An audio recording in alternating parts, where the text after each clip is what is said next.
Olá, gente querida do coração verde e amarelo, Jornal Foco do Brasil, compromisso com a verdade. Sou Cleiton Basso, mais uma vez convidando, quero o seu comentário, nos conte de qual lugar abençoado do nosso lindo Brasil ou do mundo você assiste o Jornal Foco do Brasil, deixe o seu like, compartilhe, aponte o leitor do seu smartphone para o QR Code que está aparecendo na tela e torne-se membro do Foco do Brasil, faça parte desta comunidade verde e amarela, dê sua força, sua contribuição, 50% de desconto no primeiro mês para novos membros. E não perca a primeira edição do Jornal Foco do Brasil, de segunda a sábado, após o almoço, com nosso colega Leonardo Miller. Vamos agora às notícias desta edição. O presidente Jair Bolsonaro comemorou mais uma boa notícia, dada pela Petrobras e aguardada por muitos brasileiros. Petrobras reduz novamente preços de venda do gás de cozinha para as distribuidoras, destacou Bolsonaro. A partir deste 23 de setembro, o preço médio de venda passando de R$ 4,02 o quilo para R$ 3,78 o quilo, mais alguns quebradinhos ali, não é? R$ 49,19 por 13 quilos, redução média de R$ 3,15 por 13 quilos. O imposto federal do gás de cozinha é zero, lembrou o presidente Bolsonaro. O presidente Jair Bolsonaro, que foi recebido por milhares de apoiadores durante sua passagem por Belém, capital do Pará. Ele participou de um ato em Belém, onde reafirmou ser contra o aborto e contra a legalização das drogas. Bolsonaro desembarcou na capital paraense um pouco antes do horário previsto e foi recepcionado por vários apoiadores que já o aguardavam. Inclusive, aguardavam o presidente na Avenida Júlio César, próximo à base aérea de Belém. Em seguida, o presidente subiu em uma caminhonete e seguiu em motocarreata, onde logo depois participou de um ato. Na motocarreata, pessoas acompanharam o presidente até mesmo a pé.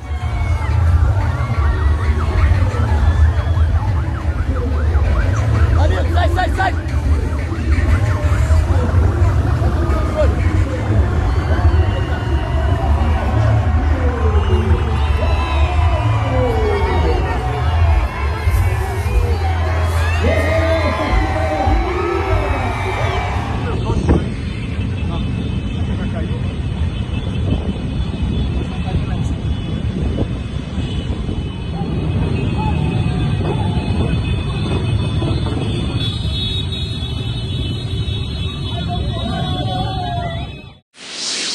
E depois de Belém, o presidente foi a Manaus, capital amazonense, onde teve compromissos com a população. Foi recepcionado por apoiadores e reuniu milhares de brasileiros em ato. Foi a primeira visita de Bolsonaro em Manaus durante a campanha eleitoral.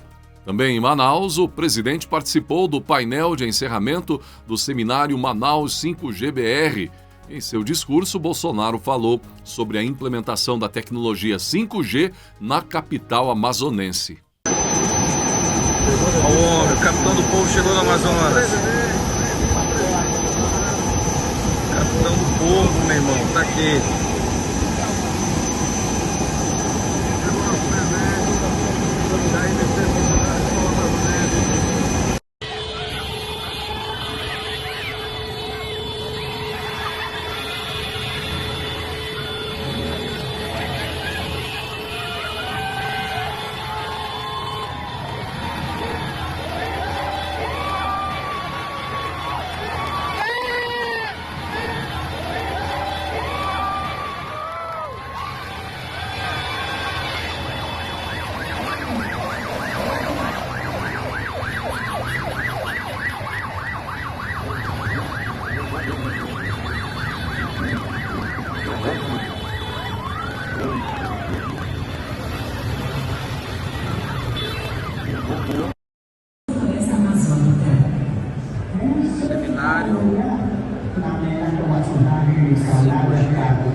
Chegando no Amazonas,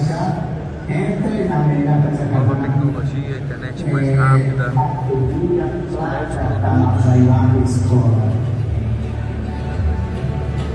produtos vão ser lançados, novo mercado.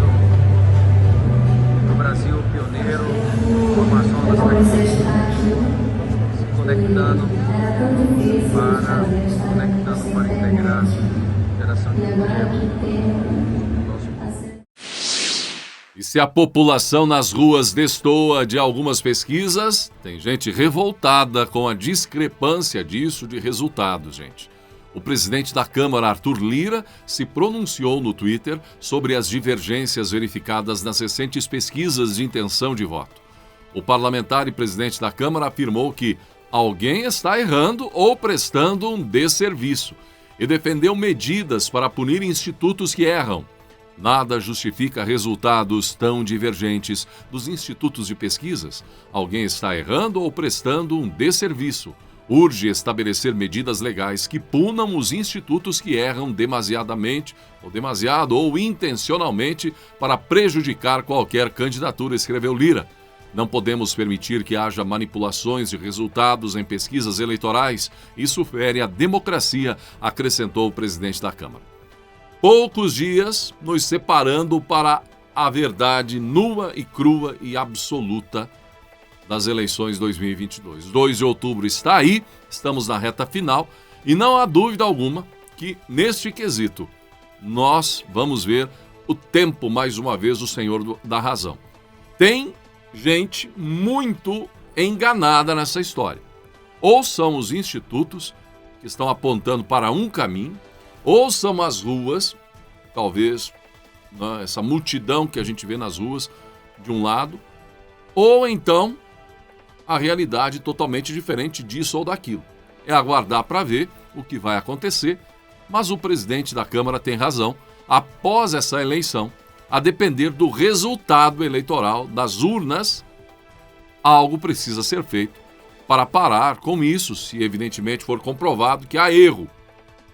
E se destoar o resultado das urnas do que as pesquisas principais aí estão apontando, então é preciso analisar, criar uma legislação, é algo que precisa ser revisto. Agora, se elas acertarem, é a realidade dos fatos, né?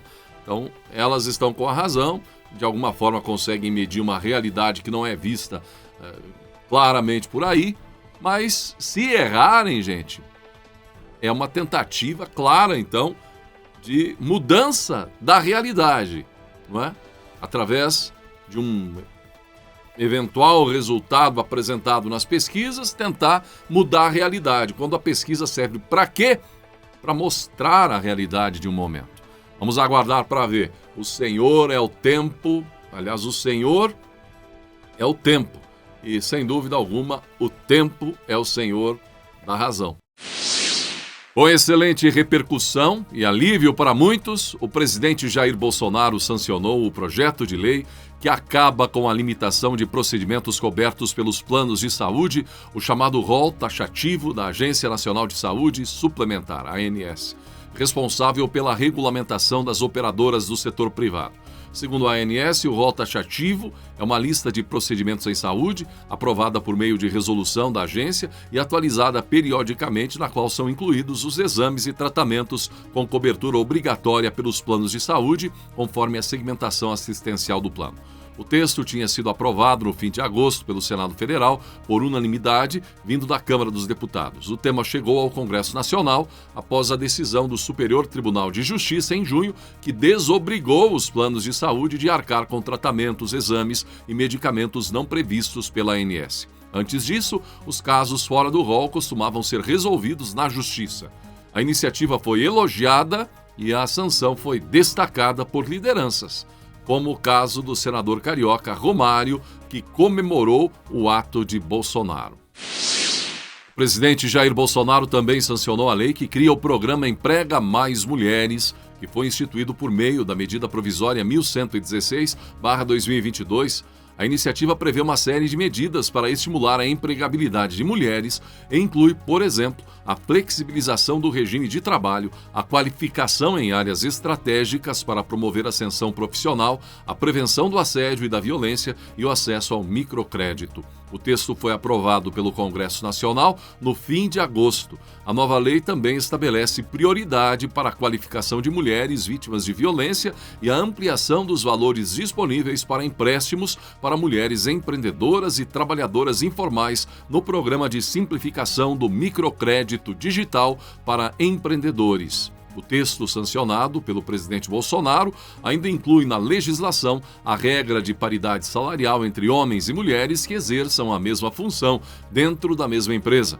A medida buscou flexibilizar a jornada de trabalho para mães e pais que tenham filhos com até 6 anos ou com deficiência, os quais podem ser beneficiados com prioridade para regime de tempo parcial, antecipação de férias e concessão de horários flexíveis de entrada e saída, informou a Secretaria-Geral da Presidência da República em nota.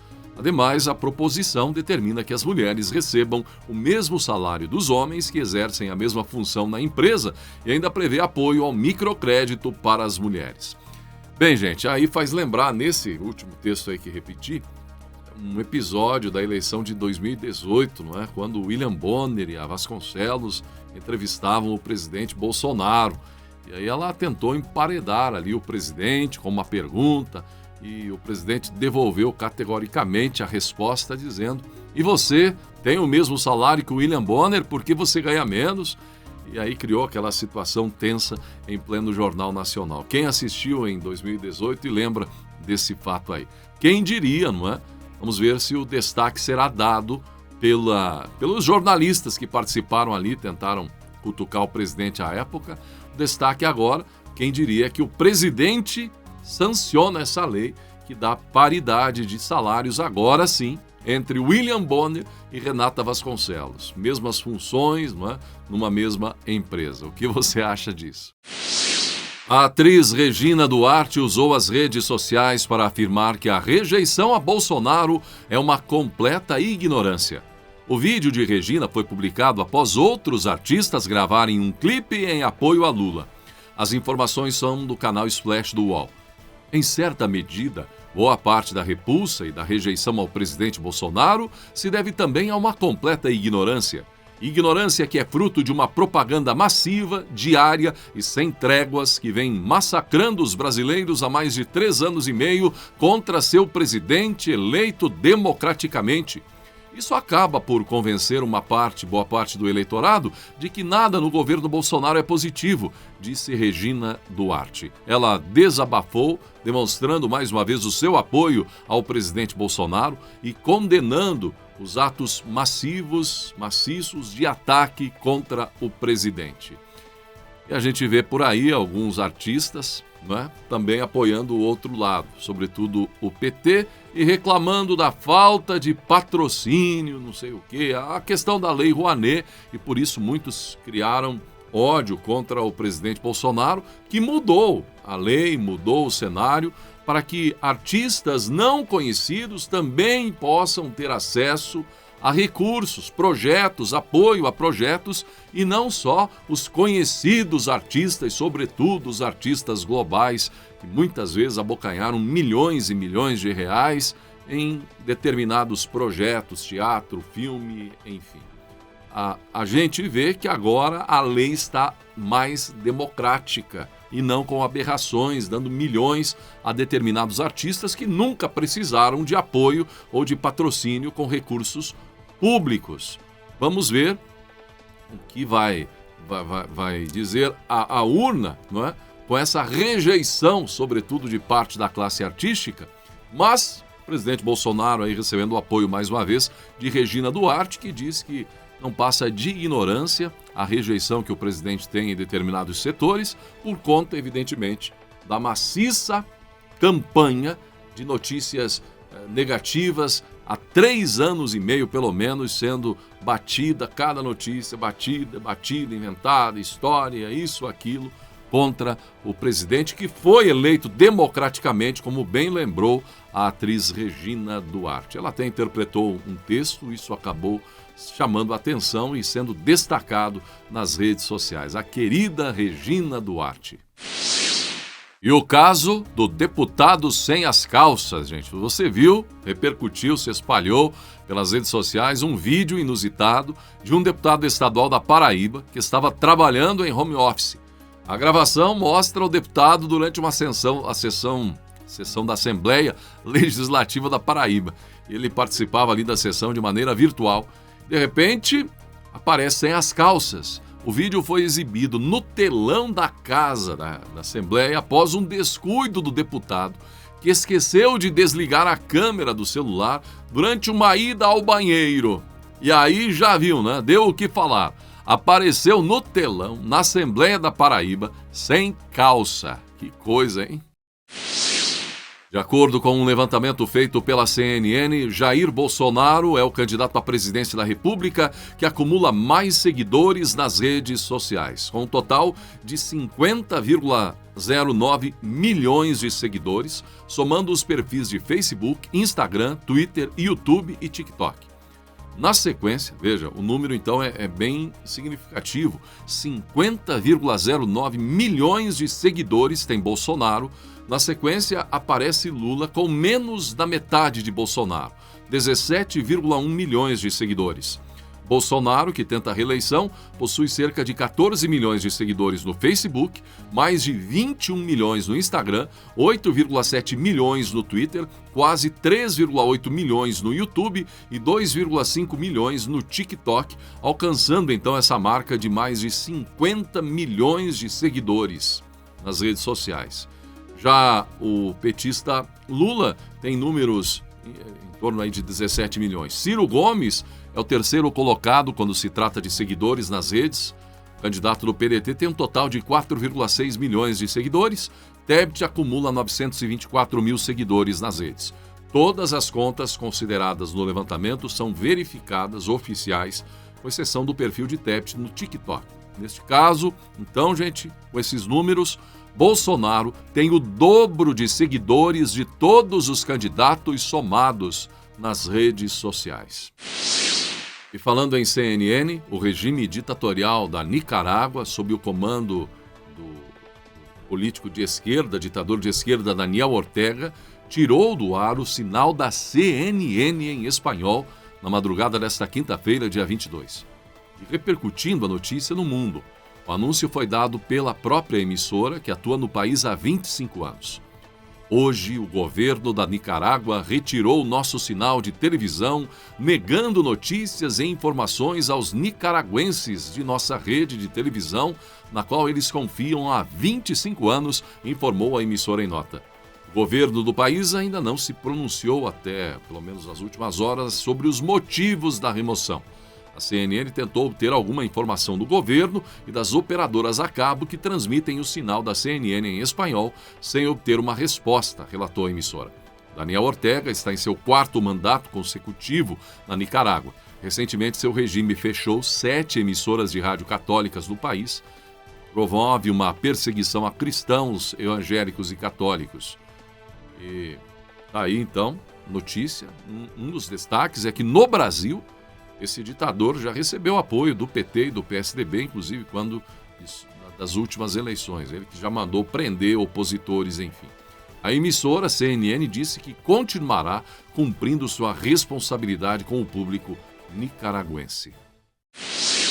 Brasil bate recorde com 100 milhões de trabalhadores empregados. Os resultados são de um estudo realizado por meio de dados do IBGE. Em julho, a quantidade, de ocupados no Brasil chegou a 100 milhões de trabalhadores, de acordo com o Instituto de Pesquisa Econômica Aplicada. É o maior número de empregados na série histórica publicada pelo órgão, iniciada em 2012. A taxa de desocupados no país fechou em 8,9%, embora ainda um pouco alta, muito inferior aos números absurdos que já vimos no país, sobretudo após os escândalos de corrupção que explodiram ali com a divulgação dos trabalhos feitos pela Lava Jato. Essa taxa de 8,9% é a menor taxa desde julho de 2015. O mercado de trabalho brasileiro vem apresentando trajetória de forte dinamismo, marcada por expressiva expansão da população ocupada, com efeito significativo sobre a redução do desemprego, informou o Instituto em comunicado.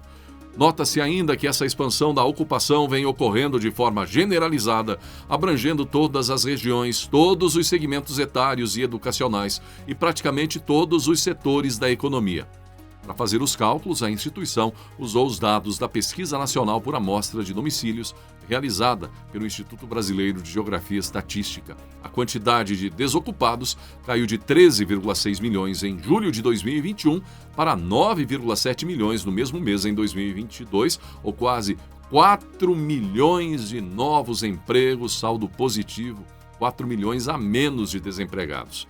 Assim, o recuo se aproximou de 30%. E o presidente Jair Bolsonaro comemorou essa queda, esse bom número, mais uma vez, inclusive com algumas notas que ele divulgou em suas redes sociais. O presidente Jair Bolsonaro, ele publicou o seguinte: população ocupada cresce 7,5% e taxa de desocupação atinge 8,9% em julho. População ocupada chega a 100,2 milhões de pessoas em julho. A taxa de desocupação recuou pelo 14º mês consecutivo. O Instituto divulgou notas sobre o desempenho recente do mercado de trabalho e perspectivas, apontando uma melhora generalizada na ocupação, abrangendo todas as regiões, todos os segmentos etários e educacionais e quase todos os setores da economia. O estudo mostra ainda que no segundo trimestre de 2022, o aumento da ocupação ocorreu de forma mais intensa entre os trabalhadores mais jovens, 15,1%, e os mais idosos, 18%. Os resultados se dão pelo histórico investimento de empresas estrangeiras devido a desburocratizações, digitalizações, lei da liberdade econômica. Tudo isso é resultado de menos Estado nas costas do cidadão. Ainda temos muito a fazer, comentou Bolsonaro. Após um longo período de espera, Silvio Santos, enfim, mais uma vez, voltou ao trabalho no SBT, voltou às gravações nos estúdios do SBT. Aproveitando o momento, a filha, Patrícia Abravanel, provável sucessora do dono do SBT, homenageou o apresentador em seu Instagram. E foi algo emocionante. Usando de vídeos com momentos ao lado do pai, a apresentadora também aproveitou para dar um recado a toda a sua família. Vendo ele, eu só consigo sentir o tempo voando, a vida passando e me mostrar que realmente somos um sopro.